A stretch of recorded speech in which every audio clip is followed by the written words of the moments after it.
Hello बच्चों, इस video में हम लोग डिस्कस करेंगे CUET का क्वेश्चन पेपर जो कि 2023 में 22 मई 2023 को हुआ था। 22 मई 2023 को शिफ्ट 1 में हुआ था। तो ये बायोलॉजी का पेपर है CUET का। तो आइए एक एक करके क्वेश्चंस को हम डिस्कस करते हैं। तो पहला क्वेश्चन क्या है? पहला क्वेश्चन है pomato is an example of. Option दिया है A single cell protein, somaclonal variation, meristem cultured plant, D somatic hybrids. तो इसमें से क्या होगा? पोमैटो क्या होता है? पोमैटो जो है pomato potato potato plus tomato का क्या है? सोमैटिक हाइब्रिड है, सोमैटिक हाइब्रिड प्लांट है। तो इस तरीके से क्या होगा? ये ऑप्शन डी करेक्ट होगा। ठीक है, ये डी आपका ऑप्शन करेक्ट होगा।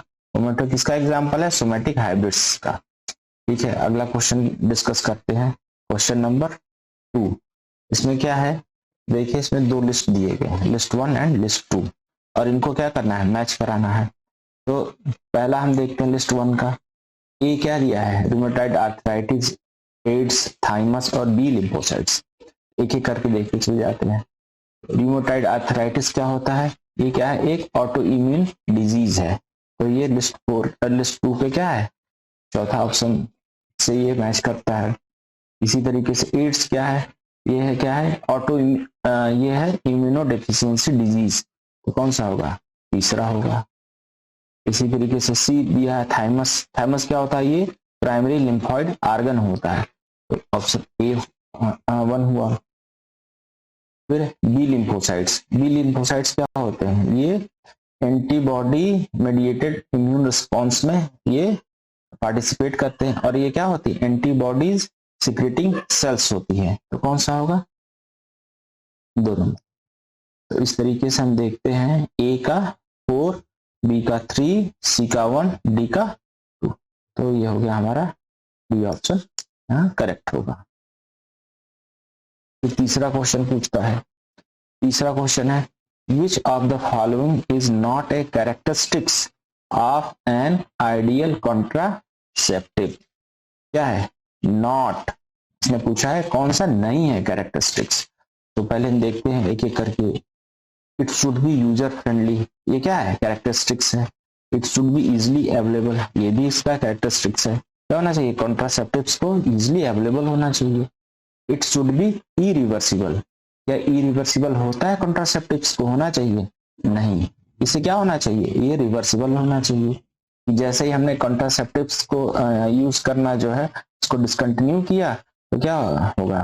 कि दोबारा से फर्टिलिटी आ जाएगी। मतलब क्या होगा? कि प्रेगनेंसी पॉसिबल है। ठीक है। तो डी क्या है? It should be with no और लीस्ट साइड इफेक्ट। तो ये भी एक इसका इंपॉर्टेंट कैरेक्टरिस्टिक्स है कि जो आइडियल कॉन्ट्रासेप्टिव्स हो उसका साइड इफेक्ट्स क्या हो? या तो कम से कम हो या एकदम नहीं हो। तो इस तरीके से हम देखते हैं कि ये भी जो है इसका कैरेक्टरिस्टिक्स है। तो सी क्या है? यही केवल एक कैरेक्टरिस्टिक्स इसका नहीं है। तो इस यहाँ से ऑप्शन से देखते हैं तो ये ऑप्शन हमारा बी क्या होगा? करेक्ट होगा। Choose the correct answer from the option given below. क्या होगा? सी ही क्या है? करेक्ट होगा, है ना, क्योंकि ये क्या है? कैरेक्टरिस्टिक्स इसका नहीं है कॉन्ट्रासेप्टिव्स का। फिर आते हैं चौथे नंबर क्वेश्चन को। चौथा नंबर क्वेश्चन क्या कहता है? The process through which spermatids are transformed into spermatozoa. Spermatozoa क्या होता है? स्पर्म्स होता है, इज नोन एज। इस प्रोसेस को पूछा इसने। स्पर्मेटिड्स जो होते हैं वो किसमें कन्वर्ट हो जाते हैं? ये ट्रांसफॉर्म हो जाते हैं स्पर्मेटोजोआ में। इस पूरे प्रोसेस को क्या कहते हैं? तो इसने क्या यहाँ पे ए ऑप्शन क्या दिया है? स्पर्मेटोजेनेसिस। स्पर्मेटोजेनेसिस में क्या होता है? ये पूरे कंप्लीट प्रोसेस को कहते हैं। इसमें क्या होता है? इमैच्योर जो जर्म सेल्स होती हैं वो स्पर्म्स में कन्वर्ट होती है। ठीक है। तो ये क्या होगा? ये ऑप्शन आपका नहीं होगा। फिर भी क्या है? Spermiogenesis. Spermatids are transformed into spermatozoa. इस प्रोसेस को क्या कहते हैं? स्पर्मियोजेनेसिस। ठीक है। ऐसे सी को भी देख लेते हैं। सी क्या दिया है? स्पर्मिएशन। स्पर्मिएशन क्या होता है? ये क्या होता है इस प्रोसेस में, स्पर्मिएशन के प्रोसेस में क्या होगा कि जो स्पर्म्स होते हैं, स्पर्म्स होते हैं, ये कहां से रिलीज होते हैं? सेमिनिफेरस, सेमिनिफेरस ट्यूब्यूल से जब रिलीज होते हैं तो इस प्रोसेस को कहते हैं स्पर्मिएशन। डी क्या है? डी दिया तो ये भी ऑप्शन आपका नहीं होगा। डी क्या है? स्पर्मेटोगोनिया। स्पर्मेटोगोनिया क्या होता है? ये प्राइमोर्डियल जर्म सेल को क्या कहते हैं? स्पर्मेटोगोनिया। तो ये भी नहीं होगा। ऑप्शन आपका कौन सा करेक्ट है? डी। ठीक है, ऐसे ही आते हैं क्वेश्चन नंबर 5 पे। क्वेश्चन नंबर 5 में दिया है which of the following is or not the steps used in separation and isolation of DNA fragment by gel electrophoresis technique. तो इसमें इस क्वेश्चन में इसने पूछा है कि जो इतने ये स्टेप्स दिए हुए हैं इसमें से कौन सा जो स्टेप्स जो है यूज नहीं होता है ना? इसमें separation and isolation of DNA fragments by gel electrophoresis technique. इस टेक्निक के थ्रू जो हम सेपरेशन करते हैं डीएनए का और आइसोलेशन करते हैं तो कौन सा स्टेप इन्वॉल्व नहीं होता? तो देखते हैं इसमें क्या ऑप्शन दिया हुआ। ए दिया हुआ स्टेनिंग विथ इथिलियम ब्रोमाइड। जैसे क्या होता है, हमने डीएनए आइसोलेट किया, डीएनए आइसोलेट किया और क्या किया उसको इसको रिस्ट्रिक्शन एंजाइम से क्या किया, उसका डाइजेशन किया। मान लिया कि ये आपका ट्यूब है, टेस्ट ट्यूब है, इसमें क्या किया आपने डीएनए लिया, फिर क्या किया इसमें डाला आपने रिस्ट्रिक्शन एंजाइम, ठीक है, और इसको जेल इलेक्ट्रोफोरेसिस कराया, ठीक है, कट करके। तो ये आपके वेल होते हैं ऐसे जेल की। और क्या होता है डीएनए रन करता है, ठीक है, ऐसे रन करेगा। क्या करेंगे डिफरेंट बैंड्स आएंगे, डिफरेंट साइज ऑफ डीएनए के बैंड्स बनेंगे। तो और जब ये पूरा रन हो जाएगा तो इसको क्या करते हैं, इथिलियम ब्रोमाइड से क्या करते हैं, इसको स्टेन करते हैं, इस पूरे जेल को स्टेन कर लिया। स्टेन करने के बाद क्या करते हैं, इसको यूवी लाइट में ऑब्जर्व करते हैं। तो क्या होता है एक फ्लोरेसेंस आता है कुछ ऑरेंज कलर का इथिलियम ब्रोमाइड का, तो हम इसको ऑब्जर्व करते हैं डीएनए के बैंड्स में। तो ये स्टेप्स तो इन्वॉल्व होता है, ठीक है। दूसरा बी क्या दिया, एक्सपोजर टू यूवी रेडिएशन, ठीक है। तो ऑब्जर्व करने के लिए जेल डॉक्यूमेंटेशन के लिए डीएनए के बैंड्स को ऑब्जर्व करने के लिए स्टेनिंग के बाद हम क्या करते हैं यूवी रेज में इसको ऑब्जर्व करते हैं। तो ये भी होगा एक्सपोजर टू यूवी रेडिएशन।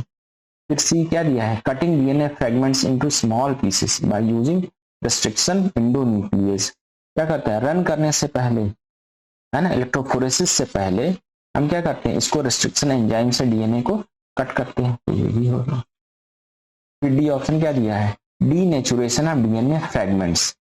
क्या करते हैं इस पूरे प्रोसेस में कहीं डीनेचुरेशन नहीं किया जाता है डीएनए का, तो ये डी ऑप्शन ये नहीं होगा। अब ये क्या कहता है question, choose the correct answer from the option given below, ठीक है। तो इसमें इसने पूछा था कि नॉट जो है which of the following is not the steps used in the separation and isolation of DNA fragment. तो नॉट पूछा है मतलब कौन सा स्टेप्स यूज नहीं होता है, तो कौन सा है ये डी वाला स्टेप्स यूज नहीं होगा, तो कौन सा ऑप्शन होगा, ठीक है। क्वेश्चन नंबर 6 को डिस्कस करते हैं। The secondary ecological succession begins in an area where.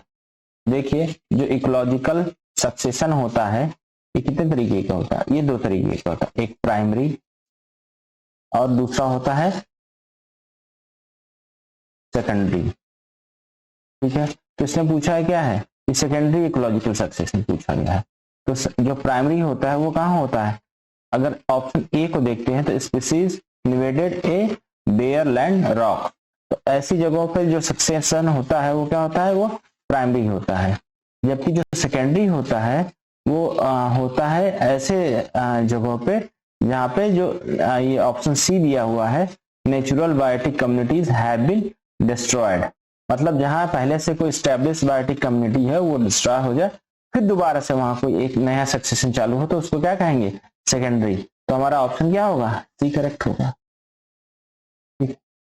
ऐसे question number 7, external fertilization takes place in, जो फर्टिलाइजेशन क्या है, प्रोसेस जो एक्सटर्नल हो, मतलब क्या हो, with in the body of organism नहीं हो, तो कौन सा ऑप्शन होगा, लिजर्ड में क्या होता है, ये क्या होगा, इंटरनल होता है, ठीक है, तो ये नहीं होगा। फ्रॉग में क्या होता है, एक्सटर्नल होता है। क्या होता है कि जो फीमेल फ्रॉग क्या करती है, जो जेलीज के फॉर्म में एक को रिलीज करती है बाहर में, उसी पे डिपॉजिट करता है मेल फ्रॉग अपने स्पॉन्स को। तो कहाँ होता है, वो एक्वेटिक मीडियम में होता है फर्टिलाइजेशन। तो ये क्या होता है, एक्सटर्नल होता है। तो हमारा ऑप्शन क्या होगा, बी करेक्ट होगा। अब आते हैं ऑप्शन क्वेश्चन नंबर 8 पे। ये क्वेश्चन दिया है, arrange the given steps in plant breeding systematically. तो इन्होंने पूछा क्या है कि जो प्लांट ब्रीडिंग का एक्सपेरिमेंट होता है या प्रोसेस होता है, उसके स्टेप्स को जो है एक सिस्टमेटिकली अरेंज करिए। तो यहाँ 4 जो है स्टेप्स दिए हुए हैं। ए क्या है, evaluation and selection of parents. B क्या है, जर्म प्लाग कलेक्शन। सी क्या है, selection and testing of superior recombinants. और डी क्या है, cross hybridization among the selected parents. तो यहाँ से पहला क्या होगा, ये पहले क्या करेंगे, जर्म प्लाज का कलेक्शन करेंगे, तो ये हो गया हमारा पहला स्टेप, ठीक है।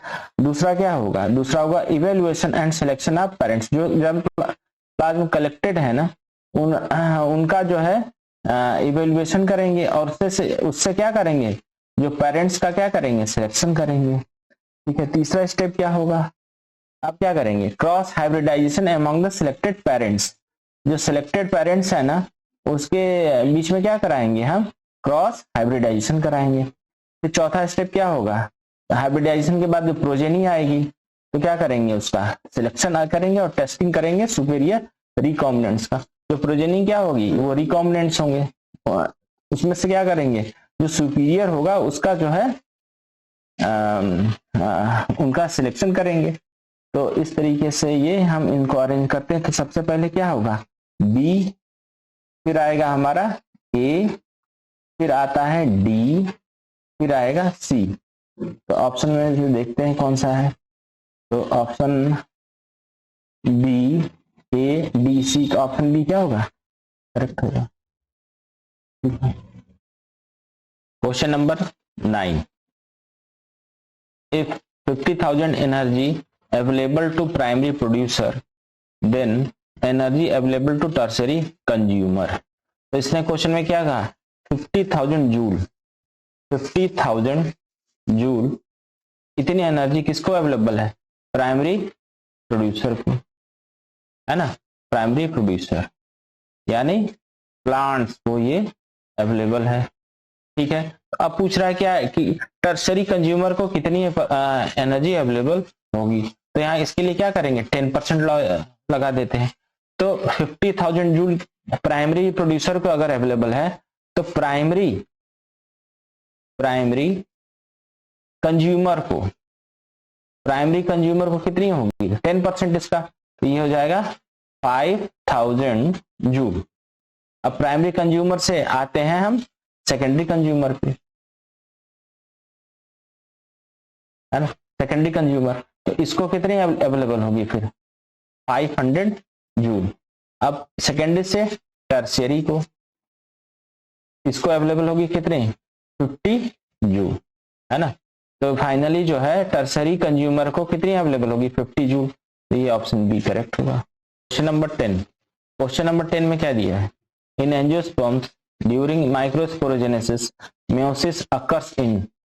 एंजियोस्पर्म्स में इसने पूछा है जो माइक्रोस्पोरोजेनेसिस का प्रोसेस होता है, उसमें जो मेयोसिस होती है वो कहाँ होती है, तो वो कहाँ होगी, जो प्राइमोर्डियल जर्म सेल्स में होगी। वो कहाँ होती है, माइक्रोस्पोर मदर सेल में। तो क्या होगा, ऑप्शन ए करेक्ट होगा, ठीक है। आते हैं क्वेश्चन नंबर 11 पे। इसमें क्या हो दिया है, in which stage of sewage treatment large amount of air is pumped into it.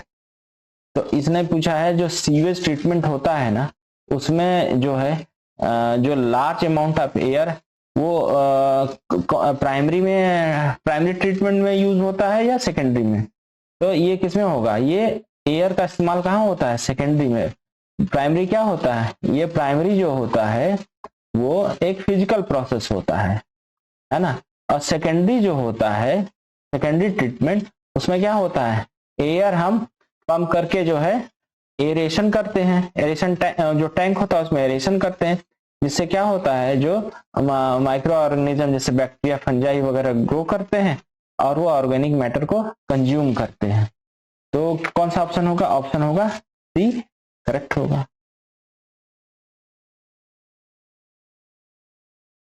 अब आते हैं क्वेश्चन नंबर 12 पे। 12 में पूछा है which of the following is called terror of Bengal. तो इसमें से कौन सा ऑप्शन सही होगा? दिया A parthenium, B water hyacinth, C vallisneria और डी हाइड्रिला। कौन सा ऑप्शन करेक्ट होगा? बी, है ना। इसको क्या कहते हैं? Terror of Bengal. इसको हिंदी में क्या कहते हैं? जलकुंभी। और इसका साइंटिफिक नेम क्या है? आई कॉर्निया कैसी। ठीक है, ये इसका क्या है? साइंटिफिक नेम है। इसको जलकुंभी भी कहते हैं। आप लोगों ने देखा होगा ये कहाँ ग्रो करते हैं? जो स्टैंडिंग जो वाटर होता है ना, वहां क्या करेंगे? ये वाटर से क्या ऑक्सीजन को क्या करते हैं? कंज्यूम कर जाते हैं, जिससे एक्वेटिक एनिमल्स जैसे फिशेज वगैरह क्या करती हैं, उनको ऑक्सीजन अवेलेबल नहीं हो जाता है तो वो क्या होता है? उनका डेथ हो जाता है। तो इस तरीके से इसको क्या कहते हैं? Terror of Bengal. अब आते हैं क्वेश्चन नंबर 13 पे। Which of the following is complementary sequence of GAATTC? तो इसका कॉम्प्लीमेंट्री सीक्वेंस क्या होगा? इसका कॉम्प्लीमेंट्री सीक्वेंस 5 का क्या होगा? 3 प्राइम होगा। ठीक है, और G का क्या होगा? C होगा, A का होगा T T A A G, और ये क्या होगा? 5 प्राइम होगा।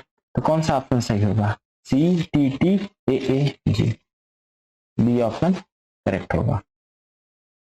ठीक है, अब आते हैं क्वेश्चन नंबर 14 पे।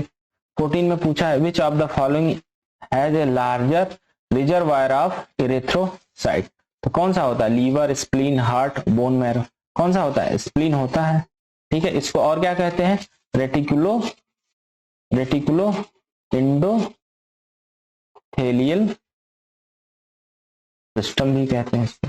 ठीक है, तो यहाँ क्या होते हैं? जो डेड जो होती हैं आरबीसीज, रेड ब्लड सेल्स, उनको क्या करते हैं? जो है ब्लड फ्लो से निकाल लिया जाता है। तो ये क्लीनिंग का भी काम करते हैं। जो है स्प्लीन क्या होता है? वो क्लीनिंग का भी काम करता है ब्लड फ्लो को। ठीक है, अब आते हैं क्वेश्चन नंबर 14 पे। यहाँ क्या दिया है? मैच लिस्ट दिया है। लिस्ट 1 को लिस्ट 2 से मैच कराना है। लिस्ट 1 में क्या दिया है? बहुत सारे 4 साइंटिस्ट का नाम दिया हुआ है और उसको मैच कराना है उनके थ्योरी से, जो उन्होंने सबसे पहले प्रपोज किया था, या फिर उनके डिस्कवरी से। तो लेमार्क को देखते हैं। ये क्या है? लेमार्क, इन्होंने क्या दिया था? Use and disuse of organ. तो क्या होगा? चौथा होगा। डार्विन ने कौन सी थ्योरी दी थी? नेचुरल सिलेक्शन की थ्योरी दी थी। थॉमस माल्थन, इनका क्या था? इन्होंने पॉपुलेशन पे वर्क किया था। तो क्या होगा? Second number. ह्यूगो डेवरेज ने क्या किया था? इन्होंने म्यूटेशन थ्योरी दी थी। तो क्या होगा? ये 3। तो इस तरीके से मैच करा के देखते हैं। ए का 4, बी का 1, सी का 2, सी का 2 और डी का 3। तो क्या होगा? डी ऑप्शन करेक्ट होगा।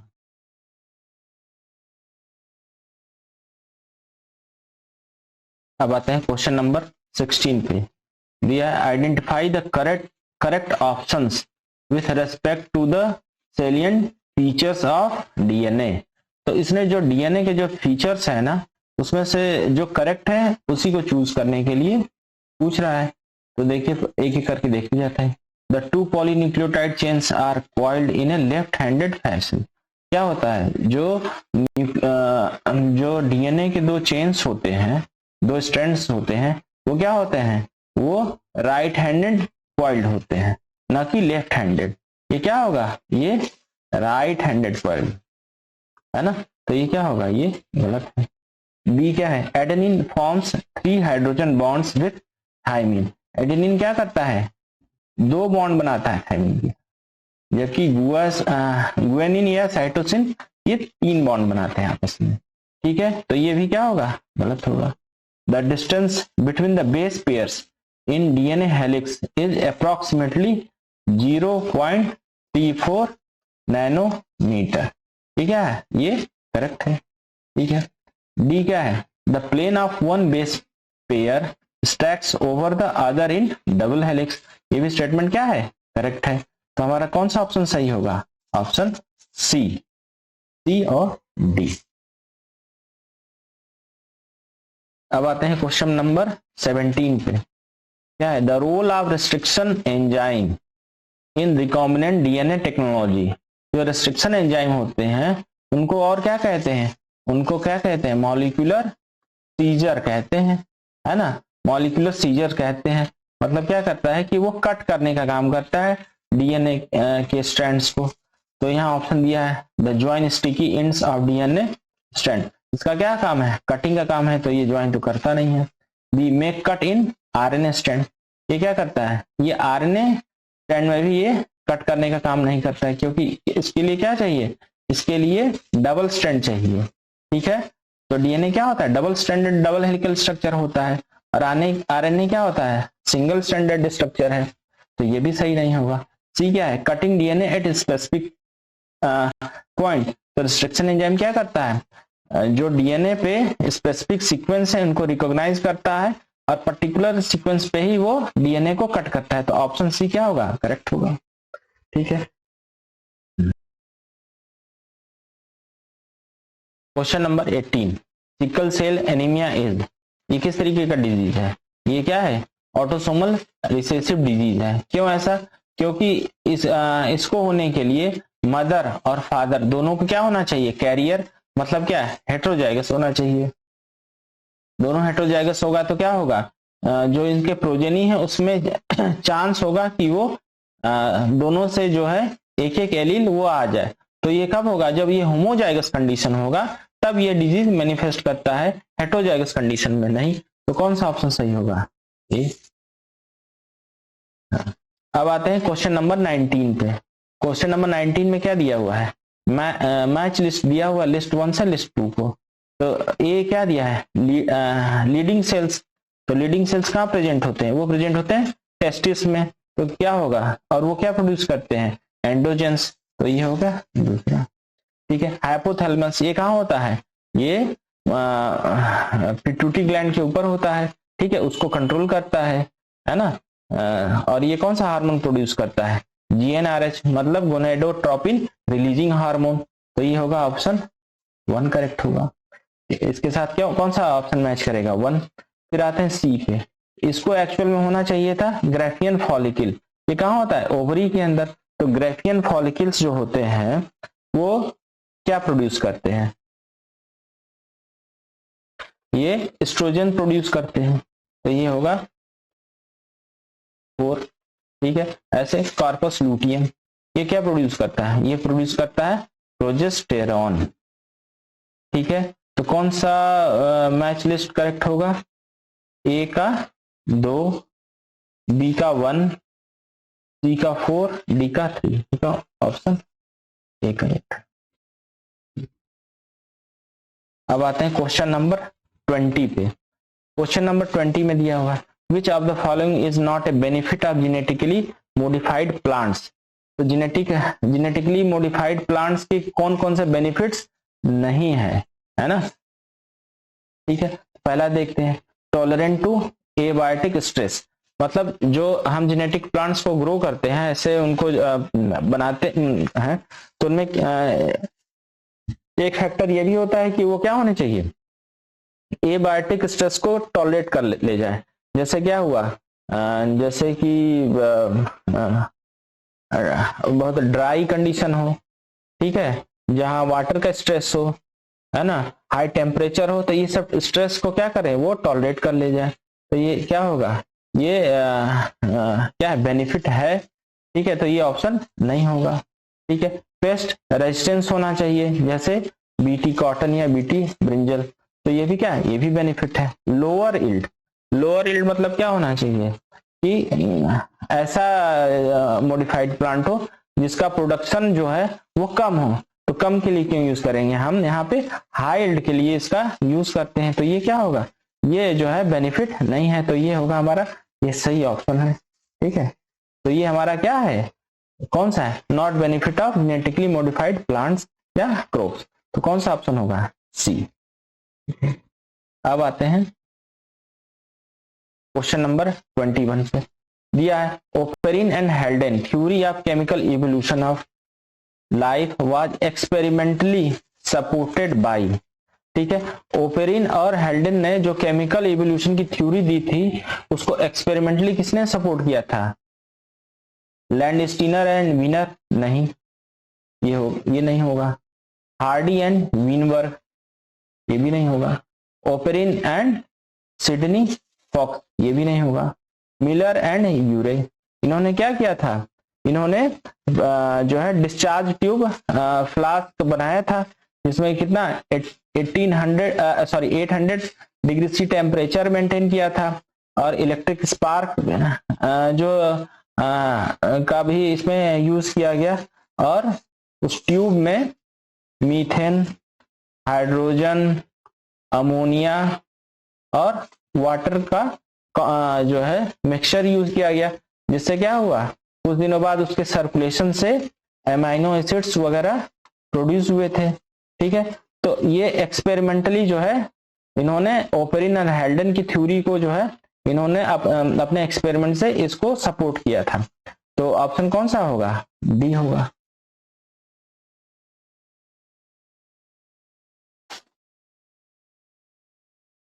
क्वेश्चन नंबर 22 में क्या दिया है, an individual with 44 plus XO karyotype is suffering from which of the following disorder. इसने क्या दिया है, 44 कितने दिए हैं, इसने ऑटोसोम्स है। ठीक है, 44 ऑटोसोम्स, और कितने सेक्स क्रोमोसोम है, केवल एक एक्स है। ठीक है, और दूसरा वाला एब्सेंट है। जबकि नॉर्मली क्या होता है, 44 क्या होते हैं, आपकी ऑटोसोम्स होते हैं प्लस XX और XY कंडीशन होता है। XX मतलब फीमेल, XY मतलब मेल। तो ये क्या तो ये अगर ऐसा कंडीशन है तो ये जो है डेफिनेटली क्या है, ये कोई ना कोई जेनेटिक डिसऑर्डर है। तो एक एक करके ऑप्शन देखते हैं। डाउन सिंड्रोम में क्या होता है, इसमें क्या होता है 21 क्रोमोसोम पे ट्राइसोमी होती है ना, तो ये ऑप्शन नहीं होगा। टर्नर्स में क्या होता है, टर्नर्स में 44 प्लस एक्स नॉट या 0 जो भी कह ले, तो ये कंडीशन होती है। तो ये कौन सा ऑप्शन, बी हमारा करेक्ट होगा। ठीक है, जबकि क्लेनफेल्टर सिंड्रोम में क्या होता है कि 44 आपके जो है क्रोमोसोम्स होंगे, और उसके प्लस जो सेक्स क्रोमोसोम होगा वहां क्या होगा, 2 एक्स क्रोमोसोम और एक वाई क्रोमोसोम होगा। तो ये भी नहीं होगा। ठीक है, तो हमारा ऑप्शन कौन सा होगा, बी करेक्ट होगा। फिर आते हैं 23 पे, various type of skin colour in human is example of. जो ह्यूमन का जो स्किन कलर होता है वो केवल एक सिंगल जीन से क्या होता है, वो कंट्रोल नहीं होता है, वो नंबर ऑफ जीन्स इन्वॉल्व होते हैं, है ना। तो कौन सा ऑप्शन हमारा सही होगा, ये किस का एग्जाम्पल है, पॉलीजेनिक इनहेरिटेंस का। ठीक है, पॉलीजेनिक इनहेरिटेंस। जबकि जो प्लियोट्रॉपिक जीन होता है वो एक सिंगल जीन होता है, और वो मल्टीपल कैरेक्टरिस्टिक्स को वो कंट्रोल करता है। तो हमारा ऑप्शन कौन सा होगा, सी हो। अब आते हैं क्वेश्चन नंबर 24 पे।